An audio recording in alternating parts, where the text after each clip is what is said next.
L'œuvre dont nous allons parler aujourd'hui n'est pas à proprement parler une série et ce n'est pas non plus vraiment un livre d'un point de vue occidental, même si celui-ci a rencontré un succès planétaire à une époque où même si certains précurseurs avaient ouvert la voie, cette œuvre ainsi que quelques autres allaient envahir les continents pour finir d'installer indéfiniment la culture japonaise en Occident. Ce ne serait pas une exagération de dire que cette œuvre est une œuvre culte pour des gens des années 90 à nos jours. Les références à cette œuvre pullulent dans notre phrasé, les sons de son adaptation vidéo sont extrêmement connus.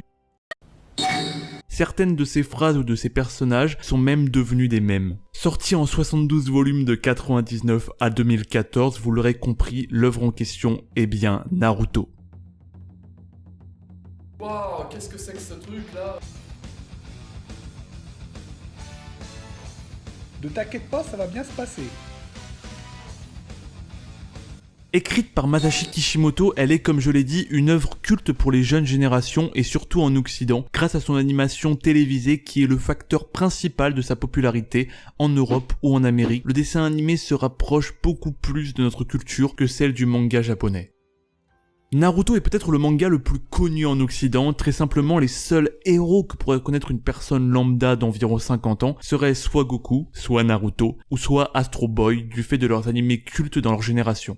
Et voilà que Naruto se retrouve à être l'un des 3 mangas les plus vendus de tous les temps. Masashi Kishimoto n'en reste quand même qu'un mangaka, qui pour pouvoir faire connaître son œuvre à des millions de personnes a dû signer un contrat avec la Shueisha, la maison d'édition la plus importante au Japon, pour ensuite être publié dans le Weekly Shonen Jump, magazine extrêmement célèbre. Mais pour continuer d'approuver le travail de Kishimoto, la Shueisha a mis plusieurs conditions sur l'inspiration et la créativité de l'auteur, quitte à changer du tout au tout l'histoire que vous connaissiez. Alors, l'éditeur, que ce soit pour un manga ou n'importe quel type de contenu, est-il une plaie pour le créateur de l'œuvre? Là où l'un pense d'abord au succès et l'autre à son épanouissement, est-il possible de répondre à la question « Qui écrit vraiment l'œuvre ?» Les auteurs vivent-ils à un enfer dissimulé par le succès? Pour exemple, nous prendrons donc Naruto, une œuvre connue et reconnue de tous, en montrant quel impact a eu l'éditeur sur l'un des plus gros succès au monde. Nous allons donc voir dans cette vidéo quelques anecdotes qui montrent l'importance de la Shueisha sur le manga Naruto. Allez, c'est parti. Comme vous le savez, le monde de Naruto se passe dans un univers mélangeant le Japon féodal avec une partie d'un univers actuel, ou du moins des années 90. En effet, on peut voir des écrans dans l'examen des Chunin ou encore des appareils hospitaliers dans les différents laboratoires d'Orochimaru ou de Kabuto, mais sinon tout ressemble à un monde sans technologie ou alors vraiment très traditionnel. On pourrait comparer cela à une inspiration ou un dérivé du courant steampunk très utilisé dans la littérature, mais voilà, Kishimoto avait lui une vision de son monde bien moins féodal qu'actuellement. Il voulait ainsi introduire des voitures, des armes à feu, ainsi que d'autres appareils technologiques en tout genre. Réponse de la Shueisha, trop facile pour les ninjas d'avoir recours à des armes à feu et beaucoup trop létales par rapport aux techniques. L'éditeur a donc dit à Kishimoto de s'en tenir au kunai et au shuriken, ce qu'il a accepté. Dans les personnages de l'Akatsuki, un groupe de ninjas terroristes où on retrouve presque tous les antagonistes du manga, Masashi Kishimoto avait prévu de développer bien plus 2 de ces personnages. En effet, le duo Hidan et Kakuzu, les antagonistes de l'arc nommé, Hidan et Kakuzu, ou bien l'arc des dévastateurs immortels, devait être bien plus développé car l'auteur voulait écrire plus de chapitres dans cet arc pour décrire le passé des 2 membres ainsi que leur personnalité. C'est vrai que ce sont 2 des seuls membres d'organisation où on ne connaît pratiquement rien de leur passé, surtout Hidan où on aurait bien aimé connaître sa technique de l'immortalité. Malheureusement, Kishimoto se prendra un stop par l'éditeur qui avait peur que les lecteurs se lassent et qu'il fallait passer à un nouvel arc sur Sasuke très vite. Résultat, aucune augmentation de vente pour cette stratégie de l'éditeur. L'arc se terminera très bien, il est vrai, quoiqu'un peu rapidement, laissant 2 personnages très appréciés sur le carreau. Cet arc aurait vraiment pu être plus long, sachant que cet arc contenait quand même la nouvelle technique de Naruto, la mort d'Asuma Sarutobi, et un développement très complet d'un super personnage en la personne de Shikamaru Nara. Voilà qui laisse pour cette fois-ci une note bien amère. Légère modification du scénario cette fois-ci pendant l'arc Pain. En effet, Pain débarque en grande pompe, c'est le cas de le dire, et le corps principal, celui de Nagato, se retrouve en haut du bâtiment du Hokage devant Tsunade et Lambu. En gros, il n'y a pas eu grand chose à part une discussion entre les deux, même si c'est quand même un grand discours sur l'humanité de la part de Pain, il n'y a eu après que la grosse destruction. Malheureusement, Kishimoto voulait lui un combat Tsunade contre Pain avant l'arrivée de Naruto, Mais la Shueisha, elle, n'a pas voulu de combat et on en restera donc avec seulement la grosse destruction. Petite déception pour cette modification-là, mais ce n'est pas non plus indispensable pour cet arc, sachant qu'on a quand même déjà eu une belle tripotée de combats en peu de temps. Même c'est sûr que voir la vraie puissance de Tsunade avant la Grande Guerre ça aurait pu être intéressant, et bah c'est dommage. Autre point de vue, je pense que Kishimoto voulait faire après le combat, c'est faire que Tsunade soit mise dans le coma, et c'était vraiment un de ses souhaits puisqu'on a pu le voir que après le combat Naruto contre Pain, elle était vraiment mise dans le coma. Et c'est l'un des seuls points d'ombre, le coma de Tsunade dans cet arc, c'est qu'on n'a jamais compris pourquoi Tsunade avait été mise dans le coma. On continue sur le sujet des combats avec, pendant la 4ème Grande Guerre Ninja, le combat Hanzo contre Mifune. L'ancien chef d'état militaire du village d'Ame contre le chef des samouraïs a été un des nombreux combats de la Grande Guerre. Pourtant l'éditeur trouvait le combat inutile et voulait que Kishimoto supprime celui-ci. Mais celui-ci, tenant beaucoup à ces deux personnages, a refusé, quand bien même sous la pression de l'éditeur, a raccourci le développement du combat entre les deux personnages. Encore un problème là-dessus car Naruto était quand même un des mangas où chaque ninja a une vraie morale propre à leur personne, et ces deux ninjas auraient dû avoir eux aussi quelques pages en plus, car leurs idéaux, bien que différents, étaient super intéressants dans le peu qu'on a pu voir.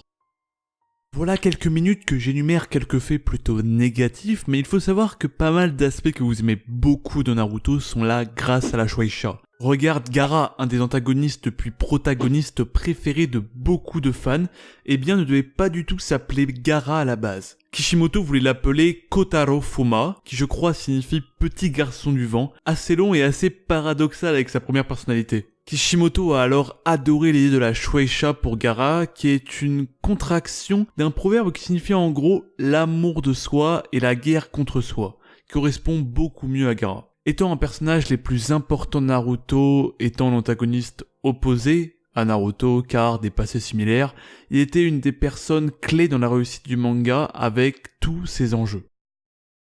Kishimoto voulait introduire après l'arc Zabuza chaque équipe des jeunes de Konoha dans un manga minimum pour permettre de bien développer chaque personnage, et c'est ce qu'on appelle un slow development. Mais l'éditeur a trouvé cela trop long, et c'est comme cela que l'éditeur a glissé l'idée du tournoi des Chunin, qui est peut-être l'un des tournois les plus mémorables tout shonen confondus. Nous n'y retrouverons donc pas de slow development qui aurait permis de développer beaucoup plus tous les personnages, mais nous avons eu des combats mémorables comme Lee contre Gaara, Shino contre Kankuro, Neji contre Naruto, Ino versus Sakura, bref, beaucoup de combats qui ont quand même permis un développement de personnages important, et c'était quand même très bien amené. Et bien sûr, ce pourquoi vous avez cliqué sur la vidéo, la chose que je trouve le plus fou dans cette vidéo, c'est que ce sont les éditeurs de Naruto qui ont demandé à Kishimoto que celui-ci est un rival. Et c'est comme cela que sont arrivés les Uchiwa.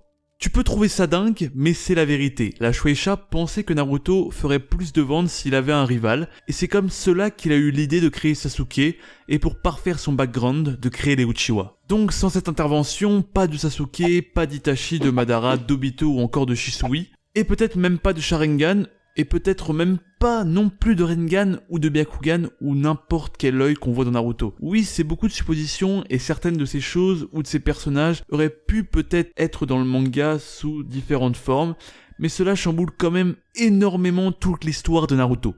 Et tout ça grâce ou à cause de l'éditeur. Et il y en a d'autres, mais je vous ai donné les plus gros dévoilés. Et c'est important de préciser dévoilés, car ces anecdotes ont été données, pour la plupart, à la fin du manga par la Shueisha, avec certains de ses responsables à la langue bien pendue, ou alors de Kishimoto pendant les interviews.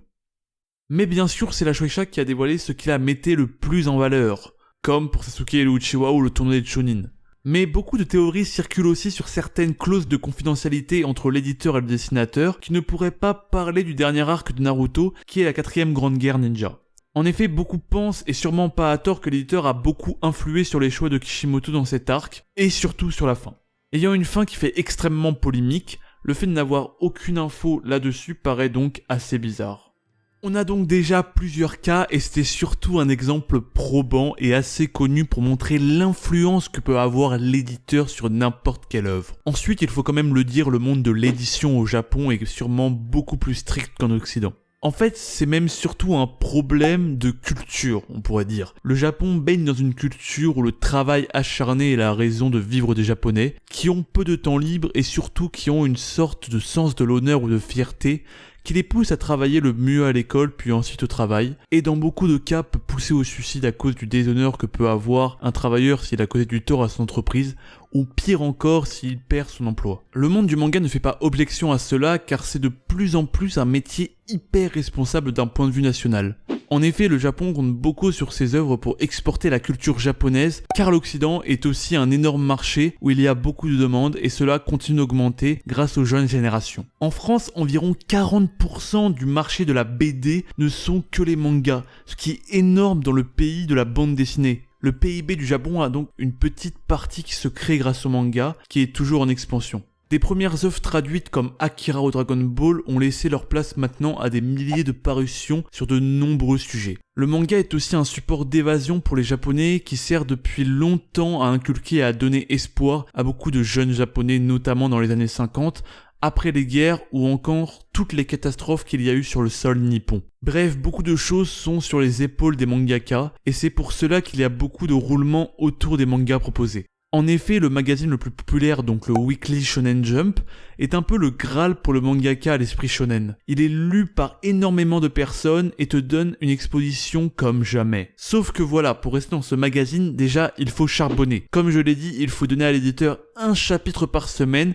et en plus, le Weekly fait voter les fans sur leur manga préféré. Donc si vous êtes tout en bas, vous passez à la trappe. Et c'est donc un problème qui revient et qui fait que les mangaka, mais même les auteurs en général, soient obligés de mettre et de faire certaines choses qui marchent pour mieux vendre leurs œuvres. Et c'est parce que la Shueisha ou n'importe quelle maison d'édition se base sur ce qui marche et n'aime pas forcément le saut vers l'inconnu. Et pourtant, comment connaître l'inconnu si tu ne te risques pas un peu à aller le voir ? Et voilà que commence un cercle vicieux où bien trop de gens restent bloqués dedans, ce qui multiplie la masse d'œuvres similaires et ce qui lasse le lecteur puisqu'il est noyé dans des œuvres qui se ressemblent beaucoup trop. Mais en soi, je ne peux pas en vouloir aux maisons d'édition, elles ont un objectif bien précis, que ce soit Hachette en France ou la Shueisha au Japon, elles ont un objectif, c'est de prospérer et faire du chiffre, car c'est comme cela que marche notre société à l'heure actuelle. Et donc, elle préfère ne pas éditer quelque chose d'un nouvel écrivain avec un super texte, mais à contrario, va éditer du Marc Levy. Et pareil, je n'en veux pas non plus à des gens comme Marc Levy, car s'il en est là aujourd'hui, c'est qu'il a du talent et qu'il a tiré parti de son talent pour se créer un cercle vertueux autour de lui. Car oui, j'admire ces grands noms bankable de la littérature, romans comme manga, car ce sont eux qui tiennent les autres par leurs couilles désormais, et ils n'ont plus forcément de contraintes de temps ou de scénario. Car si Marc Levy voulait écrire 100 pages sur sa merde, eh bien il y aurait des gens prêts à le publier. Et c'est ça que j'adore, c'est que maintenant ils n'ont plus à se soucier que de leur créativité. Et c'est ça qui donne la liberté à un auteur, la seule liberté. Bien évidemment, cela est possible que pour une poignée d'auteurs, le reste, les 95 autres %, ils restent souvent dans la spirale d'une créativité prisonnière de codes et d'exigences imposées. Bien évidemment, pour cette vidéo, j'ai grossi le trait sur beaucoup de points. Les auteurs ne sont pas toujours mis sous pression par leurs éditeurs, et encore moins en Occident sur le marché du livre. Puisque les dates imparties sont beaucoup moins demandées, mais il fallait grossir ce trait, car cela existe réellement. Et même si c'est une version atrophiée de ce que je décris, dans les faits, c'est quand même ce qu'il se passe. Et même si c'est minime, l'esprit de l'auteur et son environnement sont et font une grande partie de la qualité d'un livre. Et même si certains actes, que ce soit pression ou autres, sont minimes, il suffit vraiment d'un rien. Je tiens quand même à dire que tous les écrivains ne sont pas comme cela et que certains ne sont pas gênés à outre mesure de ce traitement. Pareil sur le fait que les maisons n'imposent pas forcément à l'auteur. Kishimoto aurait pu en effet refuser de nombreuses fois les conseils de la maison d'édition, mais il les a presque tous acceptés car il s'est beaucoup reposé sur son éditeur pour la création de personnages secondaires dans son manga. L'éditeur n'est pas qu'un grand méchant, il aide aussi l'auteur pour que son processus d'écriture soit le plus parfait pour l'épanouissement de leur écrivain. Mais il fallait que j'exprime le fond de ma pensée car ça me tenait à cœur d'en parler. Et peut-être que le problème n'est pas forcément la maison d'édition, peut-être est-ce l'auteur, les lecteurs, voire tout simplement notre société actuelle. Je vous ai donné des débuts de réponse, à vous de les compléter. Voici pour la vidéo sur Naruto et l'entrave à la créativité des auteurs. J'espère que cette vidéo vous a plu. Si c'est le cas, vous pouvez laisser un petit pouce bleu, vous pouvez vous abonner. Prochaine vidéo, je peux pas vous dire parce que c'est un peu secret et je taffe dessus. En tout cas, j'espère que cette vidéo vous a plu. Moi, j'ai pris beaucoup de plaisir à la faire puisque ça me tenait à cœur comme sujet. En tout cas, c'était Blake pour une prochaine vidéo. Salut!